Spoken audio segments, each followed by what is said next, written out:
I was gone the whole month of November. I was in the hospital from the ER to surgery to multiple different hospitals. And so I couldn't work. Now I could take a few phone calls, but there was no working for me.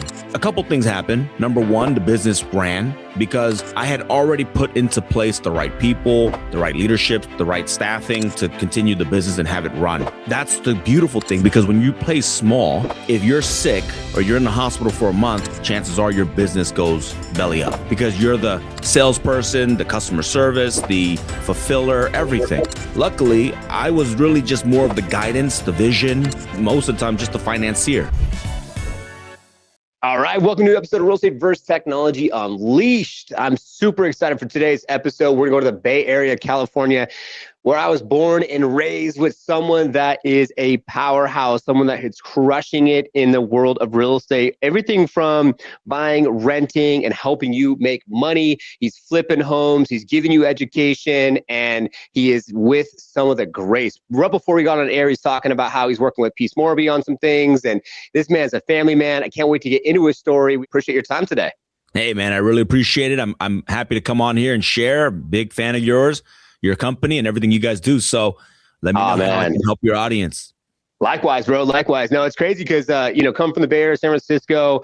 We have some, Elias, Kenny, Team Fast. We have some individuals that are, very much in our same wheelhouse and people that we know. I remember last year in the December time, I saw you at the Team Fast's holiday party. I was speaking out there. And is Coach Raquel, is she your coach? She is one of the coaches for my CGO. One of my chief growth officers. So, I mean, yes, she's helping one of our companies, but I don't coach with her directly. So I don't really know, her strategies and all that stuff. Now, it does trickle down in our leadership meetings, but that's how we do it. I mean, my thing is, as much as I want to be on every single coaching call, there's just not enough time in the day. And so I guess one of the ways that I'm able to do so many things is that I do invest in our leaderships, and I love that. Sure that they have the tools and their mindset is right. Obviously with Raquel, play bigger. That's something that I live by. And so you have to, right? In this life, we only have one life, one opportunity. We got to go big.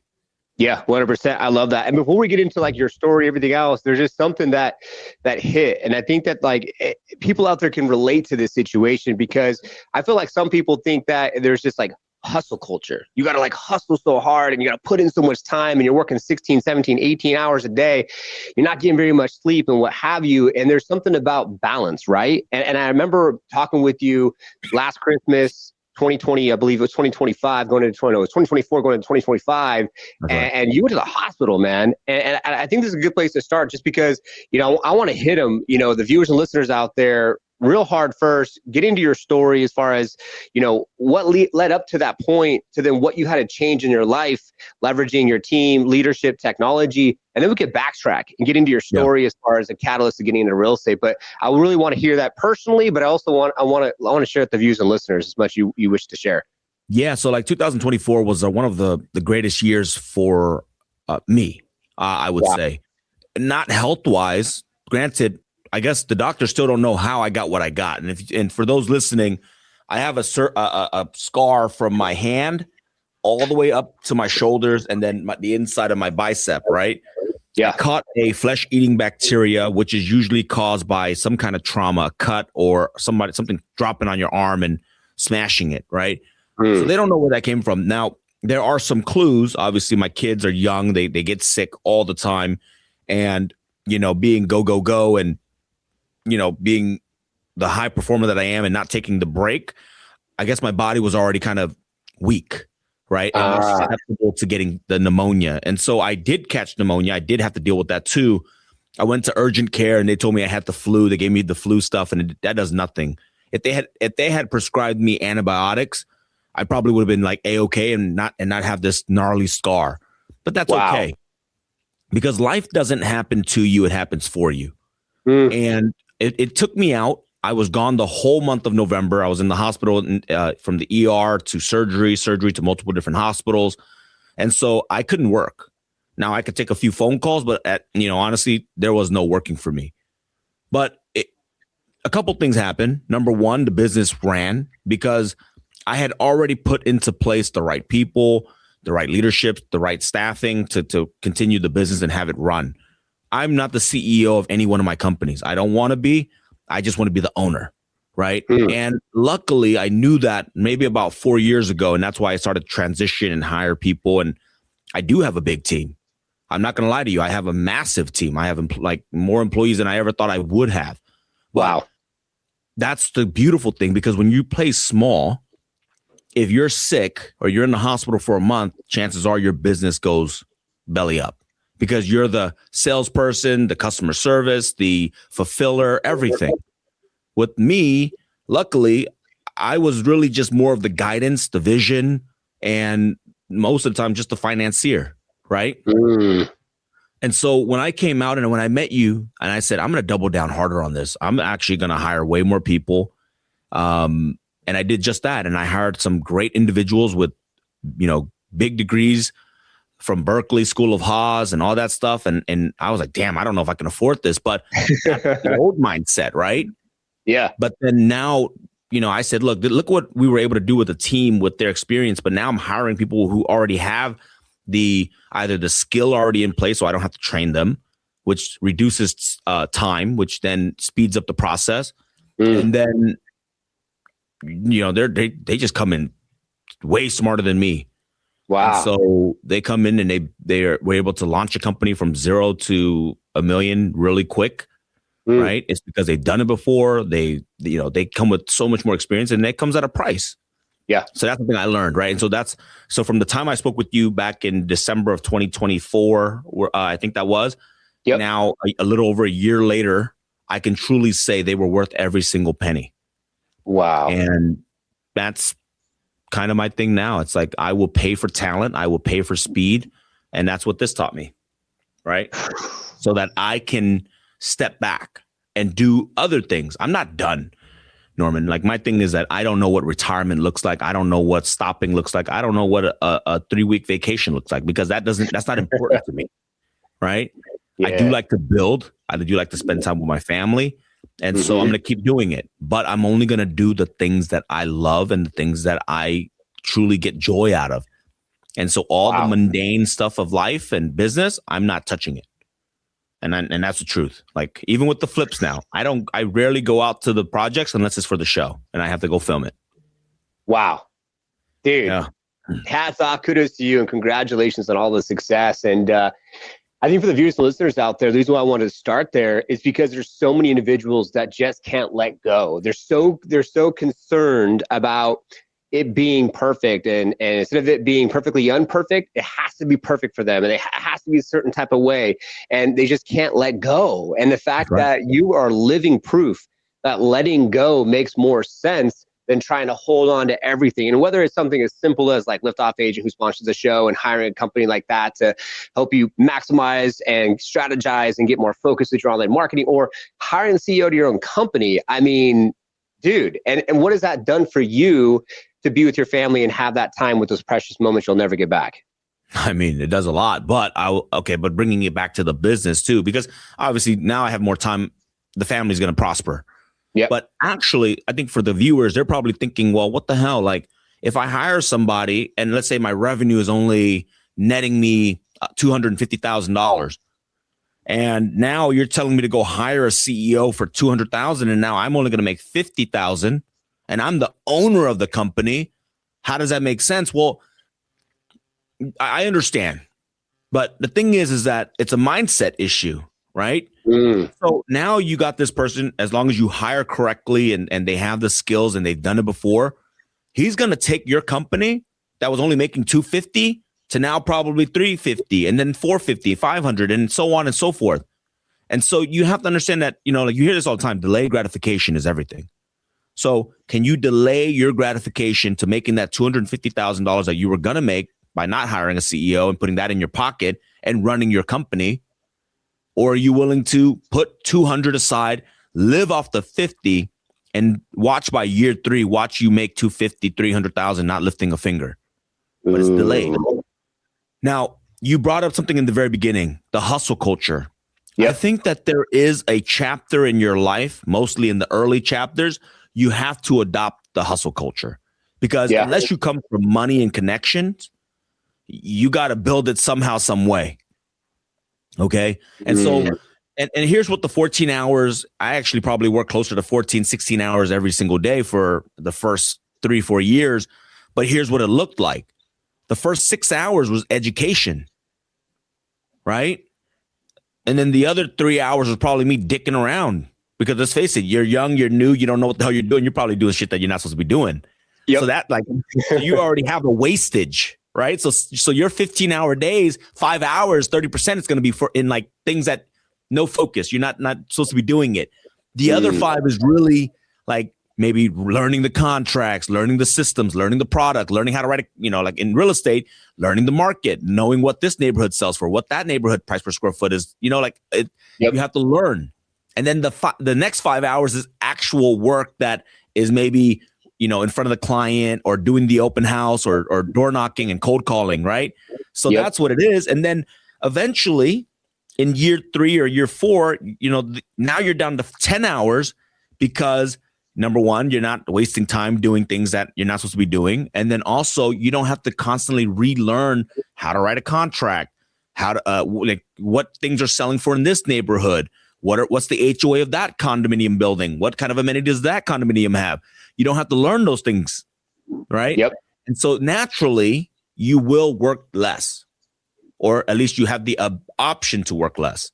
And then that's when I would say there comes a point when you may have, you're getting deal flow. You may have a real estate team and they're cranking and they're doing $30-40 million in production. Now that's when you should be like, okay, hustle culture maybe is not the smartest thing, because now I'm probably working more in the business than on the business. Yeah, agreed. So again, different chapters. I like to look at our life as like a book. I do that for 2 reasons. Number one, when people ask me for advice, I always ask them, what chapter are you in? Because my advice at chapter 15 or whatever it is will not apply to you fully if you're at chapter 1. Because people try to skip chapters, right? And then they understand why I don't understand. Like, I don't get chapter 15. Well, you skipped 1, 5, you skip too many chapters, right? Think of it like a textbook. Yep. And then I also like to describe life as a book, because, most people's books or life is written by somebody else. In your early life is written by your parents or your friends. Like, hey, Norman, don't touch the stove. It's hot. Don't say that. Don't do this. Don't talk so much. Don't speak so loud. It's written by somebody else. But then there is a certain point in your life, maybe in chapter 3 or chapter 4, you take that pen back and now you write what you want to write in your book.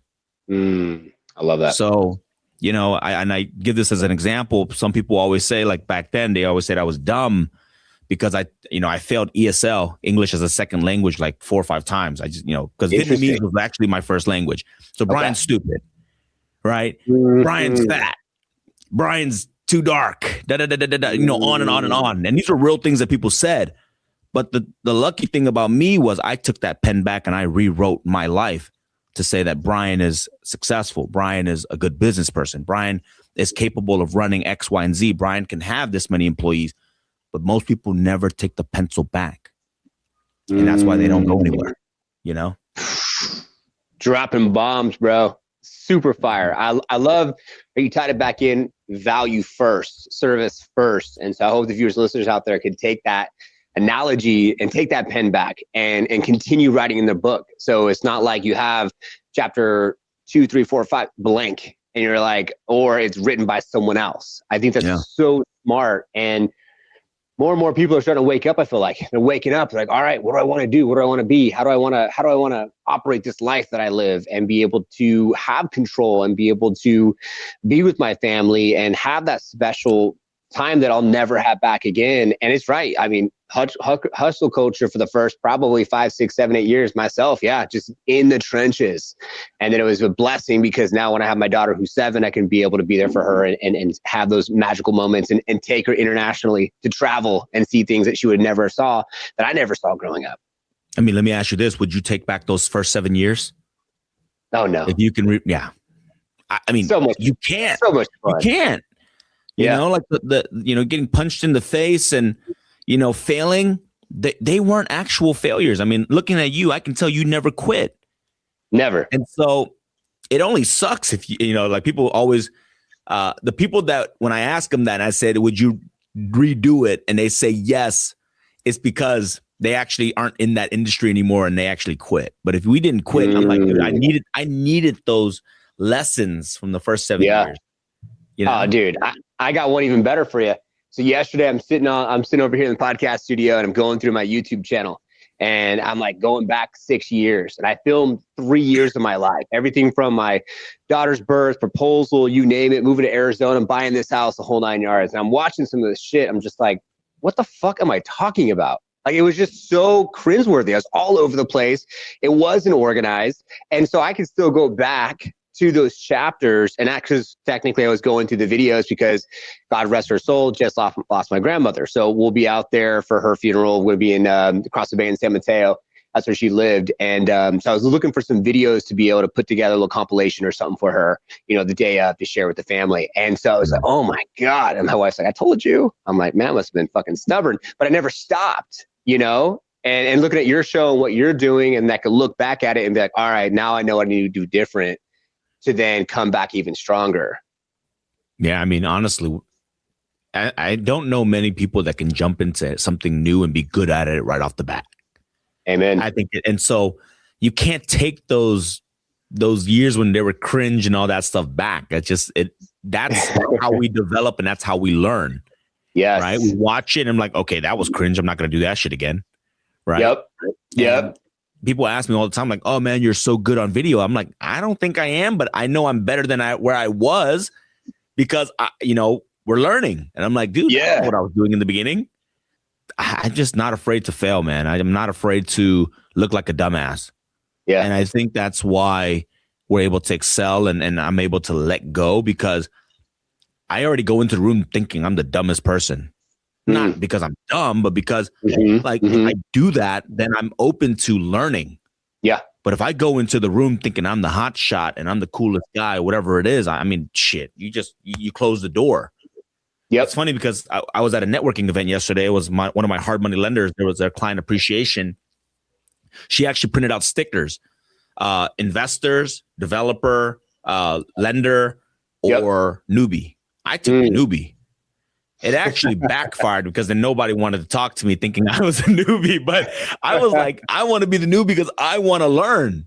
Yeah. Right. Like I'm in the room. I'm a flipper. But then I noticed a sticker said developer. Well, I don't know how to develop. Right. I don't know how to build from ground up. I can figure it out. Yeah. But I'm going to probably make mistakes. So I wanted to learn that. I want to talk to developers. And I ended up getting there. But it was like people were definitely like shying away. They were like, oh, this guy's going to ask me some stupid questions, or whatever it is. So I said, whatever. No, I love that. I love that. And to your point, like you said either A, someone can call you and say that you're this, or that, or you can literally on your side, just basically look at yourself as like, I was kind of a dumbass here. Or I didn't know what I was doing there or whatever else, but that's just judging yourself. I'd rather be a dumbass failing forward than be a dumbass because someone else is telling me, I'm fat, I'm lazy, I'm this, I'm that. So, and plus, if anything too, when you're failing forward anyways, you don't have much of an audience for people to see that shit in the first place. It's just you looking at yourself until you finally get an audience of people. And that time that you get an audience, then they're like, oh, you're amazing. You're natural. Failing forward as a dumbass and calling yourself a dumbass and like, oh, I got to fix this guy. Yeah, it's all good. It's part of the process. And I think that more people should just get out of their own way and just fail forward. Nothing to lose. Yeah. Now, be careful what you call yourself a dumbass in. Now, I'm sure we're all good at something, but I mean, obviously for the podcast, I'm being a little bit more harsh with the words, but it's like, look, I'm here to learn. I'm here to learn. I'm also very conscious of the subconscious mind, so I try not to put like bad things in there, right? That's old school Mike Ferry. That's old school Mike Ferry technique. You gotta train that monkey back there. You definitely do have to train that monkey back there. I love it, man. So let's now kind of go into next segment. I want to go deeper into the catalyst to real estate, man. What got you in this industry? What was the catalyst? Is it from family? How'd you even get here? Yeah, I mean, the short answer, it is from family. My ethnicity is Vietnamese and Chinese. And so my grandma and my dad and my mom's side, they're both from Vietnam. Well, if you don't know what happened in Vietnam, there was a war, and we supported obviously the South, the Americans. And so when that collapsed, my parents left Vietnam, lost everything in the process, and had to start over here. And so luckily, I mean, I had a roof over my head. We lived in Oakland, California, and that's where, I planted my roots. And, of course, being from an immigrant family, the American dream is to own real estate. That's all you know. There was no AI back then. There was no stockbroker. I mean, I'm sure stocks was around, but you lose everything. You come to America, you own properties. That's it, right? And then obviously, that being stuck in my brain, I stumbled across a book called Rich Dad, Poor Dad, and I owe Robert Kiyosaki everything because it taught me to own assets and not liabilities. Now, fast forward it again, there was a couple of traumatic things that happened to me in my life. Around 18, my dad passed away from cancer. And so, we had two scares. When I was 11, he was diagnosed, and then he was able to beat it and fight it off for about 6.5, 7 years. Wow. And then, ultimately he spent his last 8 months or 6 or 8 months in the hospital, ICU, in and out, and then eventually passed away. Now, he had a couple of things that he wanted, his dying wishes. And that was number one, to finish college, even though I was not a good student. I hated school, right? And then also just to take care of the family. That's it. And so all I know is finish college and try to take care of the family, but I don't know how to do that. I'm 18 years old. My brother was probably 21 and my other brother was 22. So a little bit older, but by no means like an adult, We think we're adults because we're 18, but we're not. I mean, I didn't know. I didn't know nothing. And so my brother Jerry actually got into real estate first as a realtor. And then shortly after I was finishing school, and I said, look, I mean, I was a political science major. You're not going to get a job with that. Let's face it. That's mainly for if you want to become a lawyer. I did it because it was easy. There was no math involved. And so I said, okay, well, let me go get my license because screw it. I'd rather try to sell something than try to continue with school or work. Worse is working like an administrative job. I think that's the best that the degree can do and make like $41,000 or $40,000 at the time. And so we did just that. And my first year, it wasn't great. I made 30 grand. So I probably would have did better if I had gotten that administrative job working front desk somewhere at a law firm. But I knew that, again, going back to what I said earlier, like you're working 14, 15-hour days, but I knew that I was still learning. So I gave myself a little bit of grace. And, the fire inside me, knowing that, look, my dad's gone. We got to take care of my mom. My grandma's already at this time, probably 90 something years old. So it's our time to step up. And so there was no quitting. There was no backing down. It's time to be a man. And I think that's what I learned from it. Like, hey, nobody's going to come to save me. Like daddy's not around no more to help out. You either step up and help mom or I don't know what the hell you're going to do. Yeah. And that's it. And so again, 1% better every single day. I hired Mike Ferry. He was one of my very, very first coach in my whole freaking career. Taught me discipline, taught me to stick to the schedules, taught me never to watch the news, taught me to freaking role play like crazy and hit the phones. Wow. Dude. YouTube wasn't as interesting as it was back then. YouTube didn't have much, right? Yeah. Mike Ferry was the OG mentor.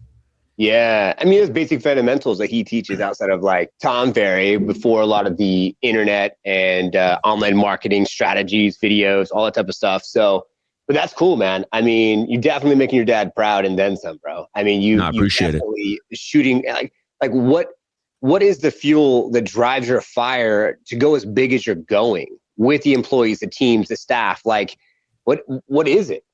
Well, I think I'm pretty lucky because like most immigrants, you've witnessed that your parents lost everything. You grew up in the surroundings that you grew up in. And so I grew up in the hood. I've seen what life is like with no money. And so initially, again, chapter 1, chapter 2, I just wanted to make money. I wanted to be rich. I wanted to drive the nicer cars, take the nicer vacations.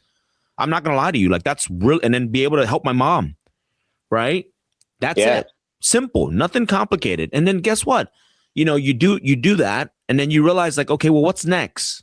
Right. And then, I learned from later on from my other mentors and stuff. They're like, look, we just like to build, and life is like a game, and we just want to continue to play the game at the next level.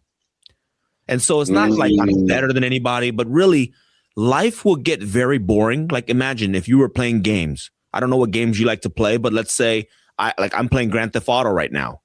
Right. I got it. I was like, let me try to stream. Let me just, so long story short, but I was like, let me play it. But I remember I'm bored of it already because it's the same missions that I was playing. I think the game came out like 10 years ago. Yeah. Right. I was a fan. So I love the game, but I'm playing it again. And I'm like, oh, I remember this level. I remember this is where the bad guy was hiding. I remember that, it's like, and it took the joy out of it. Right. So imagine life right now. And as an entrepreneur, you're an entrepreneur. I'm an entrepreneur. Imagine just going through the motion every single day. Life would get kind of boring. And so I just want to play at the next level. I want to see what it's like to hire this person. I want to see what it's like to start this company. I want to see what it's like to invest into this. Right now, granted, please don't make the mistake of doing this too early, because, you're going to divert your attention to 20 different things. But now that I'm not involved in the day-to-day with probably 8 of my 9 companies, I have time to go and explore this new avenue. Right. And because none of the companies rely on me, they'll still run and they'll still hit their KPIs. Right. Assuming, that if it doesn't, obviously that's why we have our weekly meetings to make sure that we stay on our KPIs, but that's why I can go do other things. Yep. And that's the part of the game that I like right now. Dude, I love that, man. And a story for your story on Grand Theft. I was like 6-7 years ago playing with a friend of mine, and we used to go back and forth. He got a cheat code, we're online, and he got all this money. So he got all these cars, got all this shit. And I was just like, man, I had a hard time keeping up with him because he had all this stuff.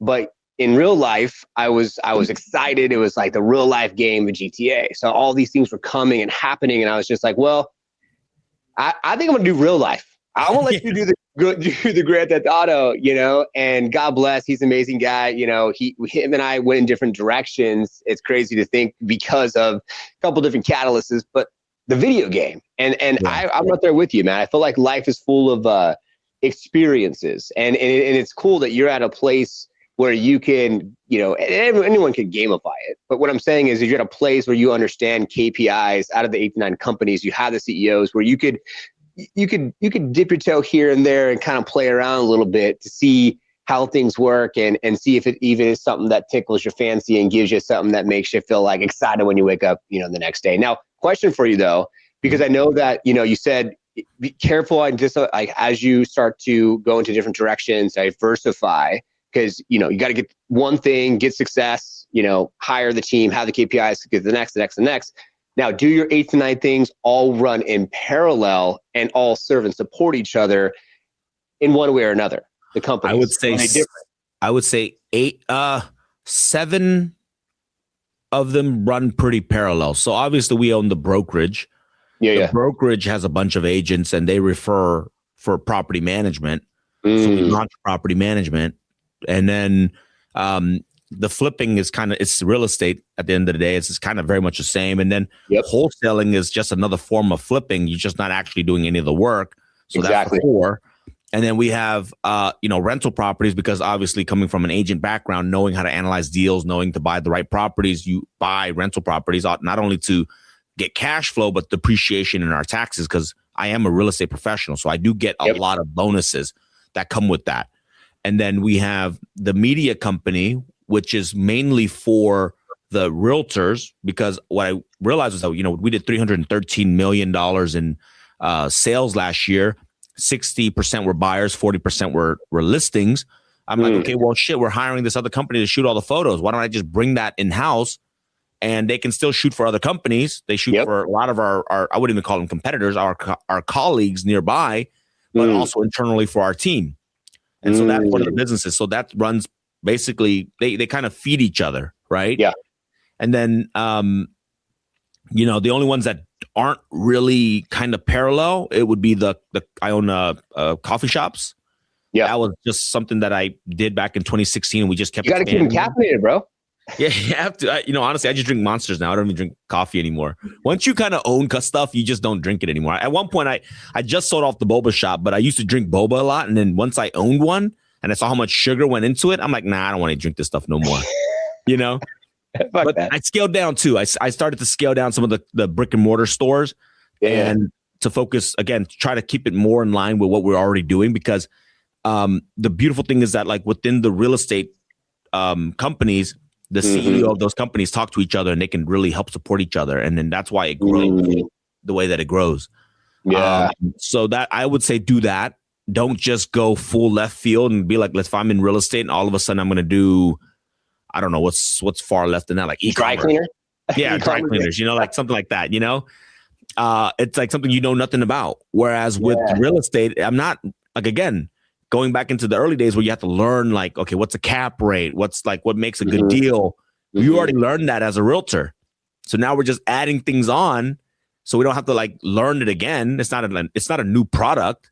It's just a new way of servicing it. Right. Yeah. I love that. And I think for viewers and listeners out there, it only makes sense. We just came off of a couple rough years. Now we're coming in 2026 and it's a lot of like, it's going to be amazing, but the market's volatile. Yes, it's going up. I'm making some money, but it's nothing crazy just yet. We're going to see where it goes.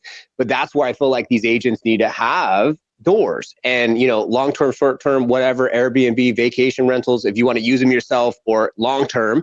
So that way you can weather the storm and you could have cash flow, depreciating assets. And there's so many agents that don't do that. I'm like, what do you like? You just want to just commission only? Is this what you're going to go off of? So they better learn. They better learn, because I swear to God, during the C19 years, I don't know, sometimes you say it, they don't, the viewers don't like it, but let me see, like when the interest rate were 2.5, 2.75, like, and everybody was doing so much volume and making money hand over fist, and they were taking the vacations, they were driving new Range Rovers. Hell, even the appraisers, every appraiser was pulling up to the properties in freaking brand new Range Rovers. I'm like, all right, the writing's on the wall. And so you need to do something with that money. Yeah. Because trust me, then 2023 rolled around, 24, 25, and most agents got wiped out. Oh, right? dude. But they could have weathered the storms. Hell, they could have bought better deals if they didn't blow the money. Yes. There were deals everywhere. I made more money flipping in those years than the good markets. Yeah. In the good 100%. Markets, you're competing with too many people, and I'm overpaying, which then puts me at a position of, when you overpay, sometimes if that market pulls back, you're screwed. Whereas if the market's already down and I'm buying good deals and people are able to buy it in a bad market, your money is actually more stable. So true. And honestly, I'm just going to call for what it is. I think this is the catalyst. This is the year where we're going to start to see a shift. And I want to be more optimistic here, right? So I have no prediction. This is not financial advice. I just feel like there's going to be a shift. I feel like this year's going to be good. Interest rates are going to be going in the right direction. And for whoever's listening to this, and if it does, like you said, you better be ready. Buy some fucking assets, have less liabilities, fuck the Range Rover. Yeah. I don't want to be scary, but I again, I hang around a lot of smarter people than I do. Yeah. The one thing that I would be worried about, and it's not, obviously interest rate going down, most realtors are trained that when interest rate goes down, activity goes up. You see it all over the social media. Yeah. The one thing you have to be careful of is the fact that we are reporting more GDP and less job growth. Hell, it's probably negative job growth. Well, that tells me that companies are making more money with less employees, which then means if there's less employees, who's buying the real estate? So be careful in your market and understanding what is driving your market. So obviously this is real estate, right? So my thing is, if you're let's say you're the area that you're selling in is mostly driven by medical, you're probably going to be okay. Yeah. Right. But if it's driven by tech, you might want to, get ready, Dude, I'm just going to say that, like, as a company owner, our goal, so we have almost 500 agents across the country. Our goal is 15,000 top 1%, right? get the company to about 13 million a month, 300 million, like 166 million a year, 300 million exit. That's the goal, right? Next 8 years. And with that being said, my goal from the 15,000 agents, I only want to have 100 on staff because of AI. And right now, AI is one thing. It can say, build you a flyer, make you a business plan, whatever. But the next gen is like, file the LLC, get the actual work done. So our team, like literally my partner Smith, is building a complete back-end system. We're talking about getting rid of our old proposal systems. We're talking about getting rid of Monday, all this shit, because now we can build it all in-house at a fraction of the cost of even our competitors. And I'm just going to put the name out there, Agent Fire, who now is stuck in a box. They spent hundreds of thousands of millions of dollars on building this all out. And you can build shit at a fraction of the cost. And so as a business owner, not because I don't love you out there and I want to give you a job, it just makes more sense for me to like leverage the team that I already have, pay them 3x and use AI because it never sleeps. Yeah. And that's the thing. And that's, obviously being in a tech market, I'm in San Francisco next to Silicon Valley and all that stuff. Yeah. Obviously today, as we do this podcast, they just announced, I think the big six just announced another mass layoff of over 1,000 jobs or something like that, which in the grand scheme of things doesn't seem too bad, but I anticipate probably more. Yeah. Right. And so now I'm like, okay, what does that mean for me? Again, I don't know. This is not financial advice or anything for anybody else. You have to understand your business. But as a business owner, and because I'm not in the business and I can look at the business from like a little bit more sky view, like for example, flipping, I'm not taking on any projects that will take me longer than about a month in construction. So that means it's mostly lipstick, because if it pulls back, I can't drop the price enough to exit out. Yeah. Right. And because we own the brokerage, I always have a pulse on the market as well. Like what's happening in this market, what's happening in that market. Yeah. And you can't pivot fast enough if I'm doing a ground up construction or I'm doing an addition or a new foundation, for example. So we're not taking on any of that. Not because I think that I'm not doom and gloom, but it's just unnecessary risk. I'm not going to take that. Right. We can make probably a little bit less, but the cash cycle conversion will be a lot faster. That's what it is. Yeah. Which makes total sense. And, and thank you for the reminder, because I actually go look at a potential flip this afternoon. And it's so true, because it's like, if you can't get in, get out. That's one reason why we got out of the fix and flip game last year, because it was just like Canadian dollar. We got a lot of snowbirds, we're over here in Arizona from the Bay Area originally. And these fucking things have lot rent, which is a liability, and it just turn into freaking a problem. Rent, it can't do shit, can't be flexible, and then you're just in a rock and a hard place. And thank God we got out from underneath all of them, because last thing you want to do is, hey, everyone out there, pivot too quick, you go into a different industry, or even if it's parallel and then it fucking starts drowning you, and then that stress can then cause you not to have as much momentum in your core business, because you're in the back of your mind, like you fucking got this weight just weighting you down. Yeah. So, like I said, not financial advice. I know I met a bunch of flippers yesterday, a bunch of developers. They still got 5 or 6 projects going on at the same time. That's fine. I'm looking at it like, okay, what's the risk versus reward? And so I'm not going to be flipping a lot this year. I'll flip. Yeah, 100%. Like 3 or 4, but they're going to be on the market within like 2 weeks. Wow. So I don't expect things to change in 2 weeks. Yeah, for sure. There you go. Well, best of luck on those. Hope everything goes well. Appreciate it. Of course. Now, transitioning into technology, let's talk a little bit about tech and how it keeps things moving forward. You talk about KPIs, there's SOPs, focusing on the income producing activities.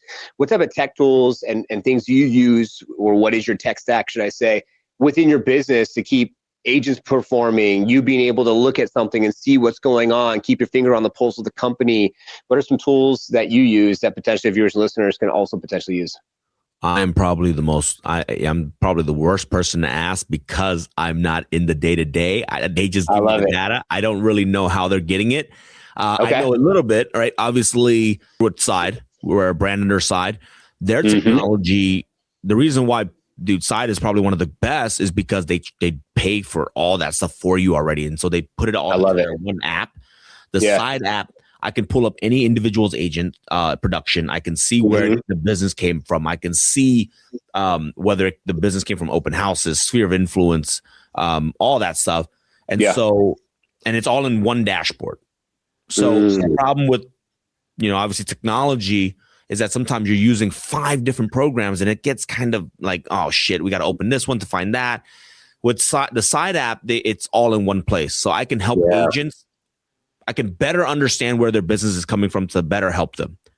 And then, obviously, so one thing I do track is like week over week, what is our sales? What is our pending? What is our escrows? And then from there, we actually try to get our team leaders to submit their team's activity. And then we can notice that, hey, every time they do 50 open houses, we typically get 1 contract. Right. And so now it's not just a matter of saying like, hey, can we do 500 million this year? As long as I make sure that the team leaders are telling their team. And the reason why I say team leaders is because I don't really, there's too many agents now to talk to everybody. So I deal with I call them my generals. I talk with the generals. The generals tell me we did 50 open houses this weekend between 10 agents. So that means we did 5. They did a Saturday, a Sunday, a Thursday, and a Friday, whatever, a mega, whatever. And I said, okay, great. If you keep that up, chances are, based on our numbers, they're going to get 1 contract. Love it. Just from that. Then they do cold calling and and we could track it and be like, okay. And then our average price point is about 1.5. So, we're lucky. We don't have to do crazy volume to hit, 500 million. That's huge. I love that. That's awesome. So then we'll pivot a little bit more into tech talk about your social media, the strategy behind the social media, this TV show. I know your inspiration or aspiration is to serve others, help others be able to maybe follow in your footsteps and be able to make money as well. So what does that look like for you going in that direction? Well, okay, that I can't speak on because it's not a big team. With the media team, I have 2 people, basically. I have an editor and then a shooter. And then the shooter also acts as an editor. And then my executive assistant helps track some of the numbers there. But we use, as far as tech goes, and I can start there because it's kind of the more boring stuff because the other stuff is more fun. But we use ManyChat. Obviously, ManyChat allows us to auto DM, sell stuff and funnel them into either a webinar or my community or wherever it is I want to get them to go. Right. Mm-hmm. So that's simple. You need that because otherwise you're going to be messaging. I mean, once you get a big following, you're going to be messaging like you just can't keep up. Honestly, and especially if you don't want to be glued to your phone. I mean, as much as people want me to respond and stuff, I'm like, guys, I'll log in and it's like, I'm like, oh shit, I'm going to be on this thing for like 2 hours, So I don't know how Gary Vee does it. He says, I respond to everybody. I'm like, bro, I don't believe it, Yeah, right. Yeah. So, we use ManyChat there. The analytics for YouTube, I think we just switched it to VidIQ or something like that. Yeah. Because if you don't know your analytics, you don't know what's working, right? So you always, again, your KPIs. So the videos will say when did people drop off, and so I'll have to rewatch it and be like, okay, well, I started fumbling and mumbling and not saying the right stuff here, and that's probably why people left, right? And so it allows you to get better, and then the rest. It's just right now it's actually Opus Clip too. Opus Clip does allow us to cut a lot faster so that our editors don't have to go in here and watch 2 hours of a podcast and then start cutting, right? Mm-hmm. They can kind of see generally where it was and then they'll go back in and they'll be like, okay, wait, let me tweak it. And to get a little bit faster.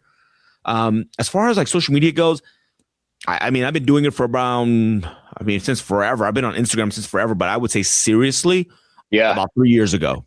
Okay. Right. That's when I said, I know this is what we need. Attention is the new oil, right? Yeah. Or whatever the new gold rush is. And so I'm like, let me just get on. And then originally it was to just drive more deals. I wanted people to know that I was selling real estate. I wanted people to know that I was flipping. And so I wanted them to just send me stuff.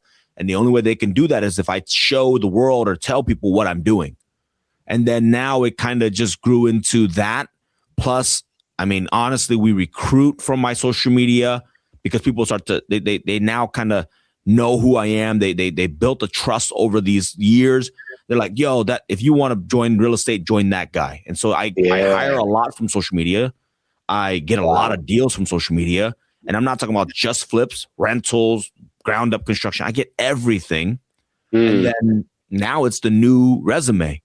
So it's quite nice to be able to go into a networking event and not have to repeat to 50 people who you are. Yeah. chances are, if you're going to that networking event and you are a player or known in that space, you kind of walk in and you can get right to maybe a higher level conversation rather than spending the first 2-3 minutes explaining what you do and who you are. So it's a time factor too. 100%. And now it drives everywhere. I mean, shoot, we're making money in terms of the community. I'm gonna be fully transparent. I used to do the community for free, but then Pace Morby told me, stop that shit, because what you're doing is you're allowing unserious people to join your community. You need to charge, because A players want to be with A players, and A players will always pay. Yep. Right. And so the moment I did that, I actually got a jolt of energy, because now I'm jumping into my calls and there are questions that are a little bit higher, more serious, people taking action. So the questions are more relevant. Whereas before, like the newbies, they come in, they might join the call for a week or two and they ask the same questions and it gets very mundane for you. And so I do recommend, like, I mean, I'm not here to say, I'm not here to say like, what's the big thing, like gurus, right? I don't like that word, but you definitely have to pay. Yeah, you have to. 100%. Anything free, you just don't care. Yeah, I was talking to my wife, and we're going to be doing this time a lift off community, and it's the accountability community. And I'm like, you see all these coaches, all these people have communities, and I was thinking like, something for lift off agent, what have you. I'm like, lift off's not going to be forever. I love it, it's great, but I said I'm doing this shit and this red light therapy, the cold plunge. I'm doing all this shit. I'm doing all these things. And I'm like, well, you know what? Why don't I do a community where people can get. My wife's like, $50. What is that for? And I haven't really put out price or anything like that just yet, but it's just to start, something simple. And she's like, sell me on the value proposition. It's just like, I want people, like you said, you pay to play. You want the accountability. You're not going to spend $1,000 a month on a coach and go deeper. You just want to be a part of a community. Everyone can help and serve each other. I'm just a catalyst to fucking kick it off. And then on my social media, I'll keep shit up to date. But you had an agent today just coming into the studio, and she's just like, sign me up. And she runs 6 offices in Arizona, right? Yeah. Huge team out here. And there's something to be said about having that accountability, that community. And it's true. I think that, it's a weight. If someone's joining your community, if you're out there, you have a community, it's free, you're just dipping your toes in, and you get people around you that are just dragging you fucking down, it's hard to stay motivated, be motivated, and get those higher questions. They're lucky I did it for 3 years. And I always tell people, I'm like, I'm charging now because, man, I did this shit free for 3 years. You had your chance to join. Like, I just monetized it, meaning like I just started charging this year. And is that teaching fix and flip and how to hard money? The community itself is called Invest to Riches, because I'll do everything investment. You want to talk about business? You want to talk about this? I'll go into any of it, right? And then, but yeah, the focus is real estate. Yep. But I mean, on those calls, because I do those every other Friday at 11 a.m. I'm like, dude, you can ask me anything. You've seen me, just ask me anything, and I'll share with you my take on it, right? Yeah. But the other one, I have 2, which is the Rent to Riches, which is rentals.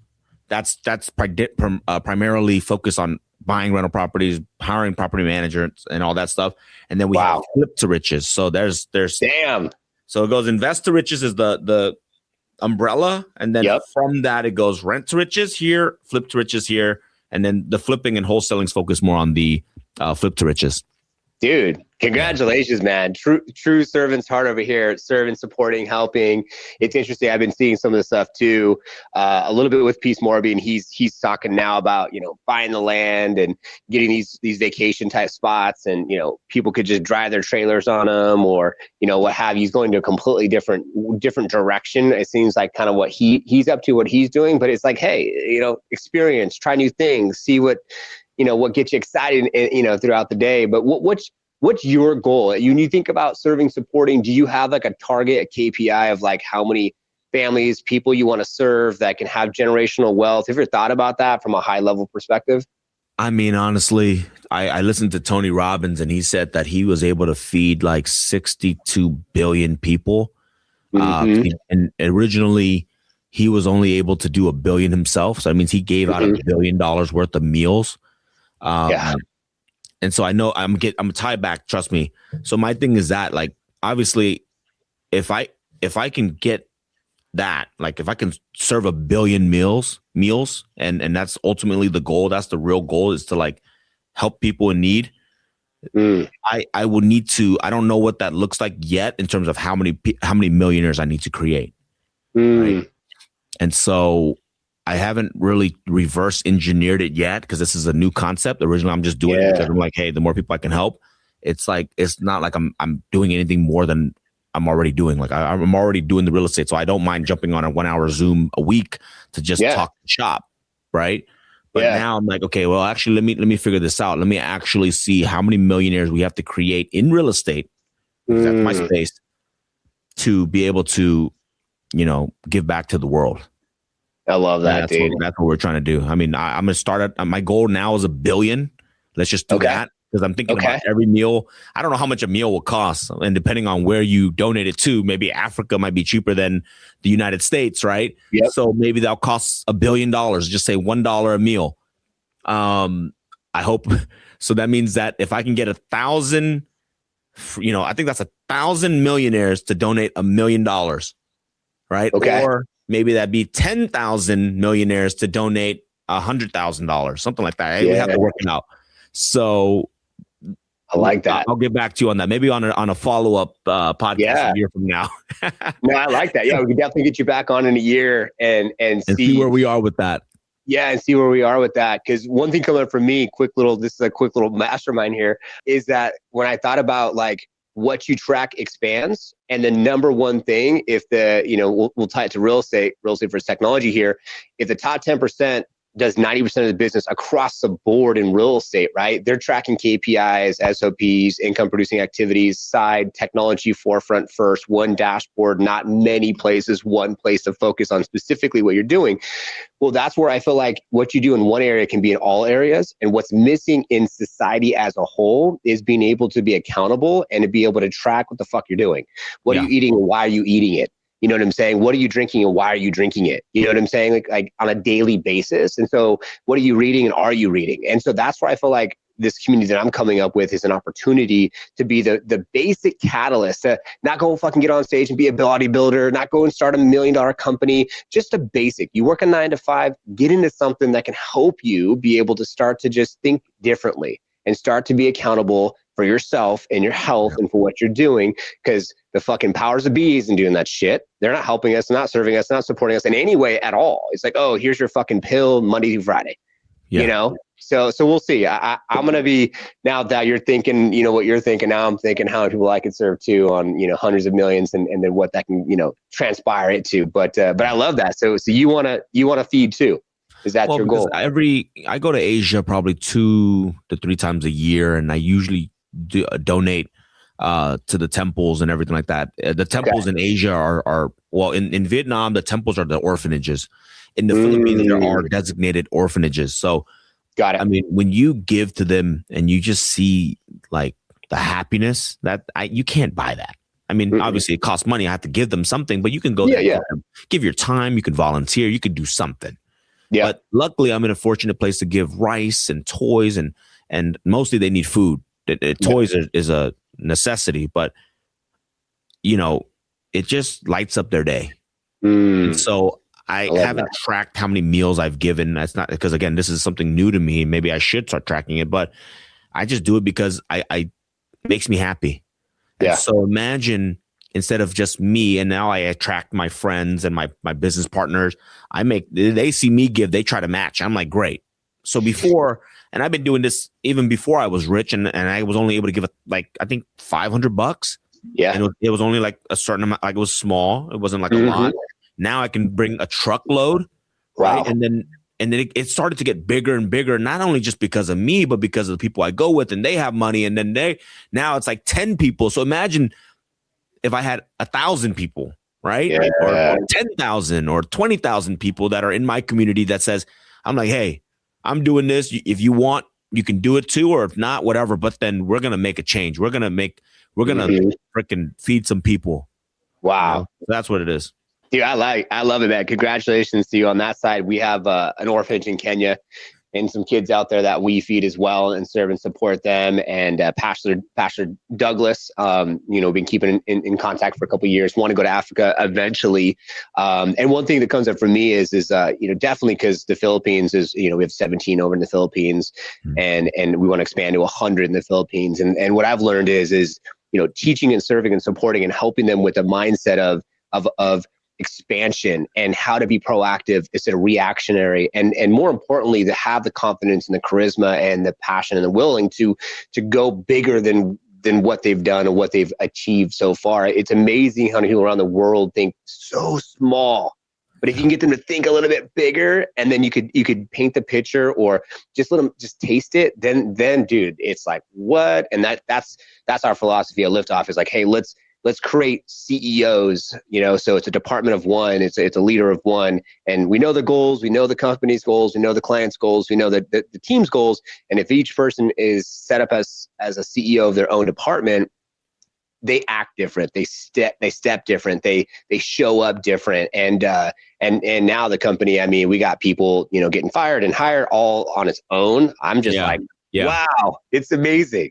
It's you're like, it really is, because I don't like doing the firing. People think I'm good at it because I've done so many of them, but it sucks. It still sucks for me. I don't want to do that stuff, It's the worst. Yeah, but then you're the bad guy, and they don't want to they don't look in the mirror, right? And then it's fucking pointing the finger at you. You're like, what the hell? But no, it's a process. But no, I'm glad that we had. And I appreciate your time today. I'm glad we had a good hour to sit down and really be able to have a conversation outside of, a networking event or what have you, holiday party. I know that we admire, we watch from afar. I know you're a car guy. I'm a car guy. You know what I'm saying? You ever get your TRX back, or is that said and gone? No, that's probably in Mexico. Okay. So never, you heard about 2027, right?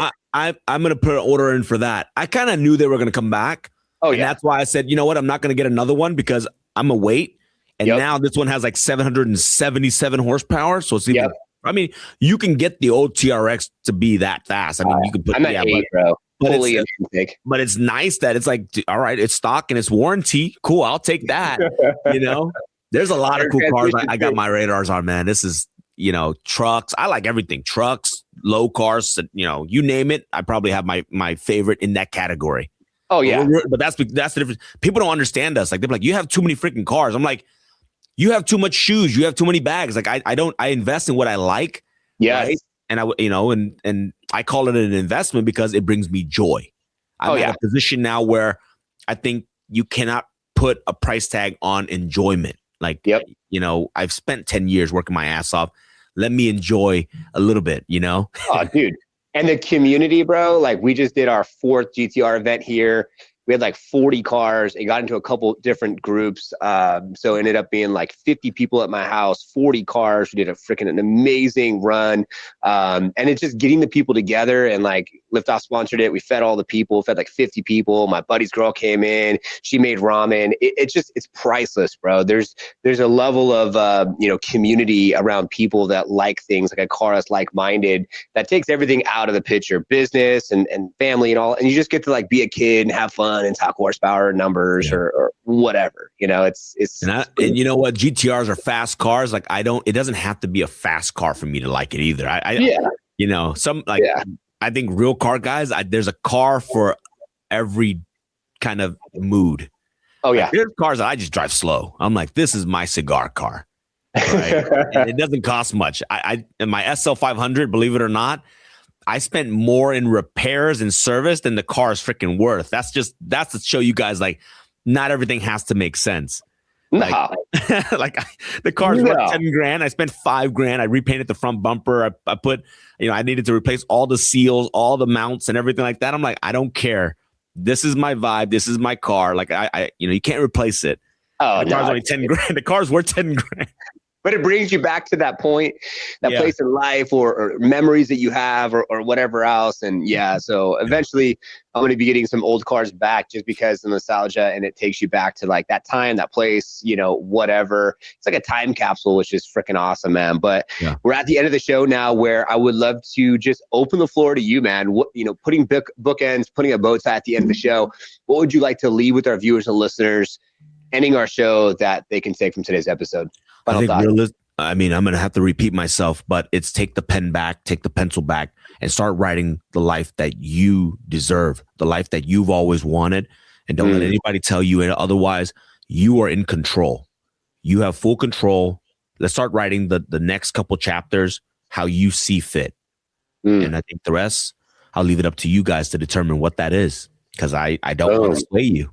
I love it, man. I wish maybe next year we'll get you in the lab. We'll get you here so I could be pushing the buttons and I got all the claps of this and that to like take the theatrics to the next level. But Brian, this was a pleasure, man. A great way to start off 2026.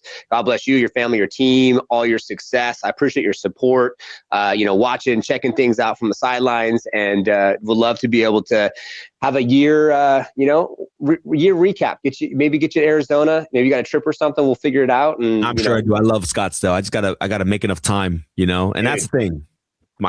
Every time I go, I gotta figure out like logistics because the kids are still in school. How old again? My parents will know. The parents will know. I have a 7 and a 4.5. So they're both in elementary school. And so like my wife, every time they do get time off, she's like, oh, I want to go here. And so it's like, I gotta prioritize that. Yeah. And obviously I gotta prioritize the work trips and stuff like that. Yep. So, people think I got a lot of time to play around, but actually I don't, but that's okay. That's my life. And I love it. Like, I don't want free time. I want my stuff to be on a schedule. It's just what I love, guys. Again, I have control of my pencil. I'm writing the chapters how I see my life playing out. 100%, man. I love that, Brian. Thank you again for being on. Viewers and listeners out there, thank you so much for watching and staying until the end. You're a real one. Please like, subscribe, notification bell. It's our intention for you to take things for episode, apply to your business, have more massive success. Thanks to Liftoff Agent for editing the show, producing the show. And you'll have to stay tuned for a year in the future. Check in with Brian, see what's up and see where he's at. Peace out, guys.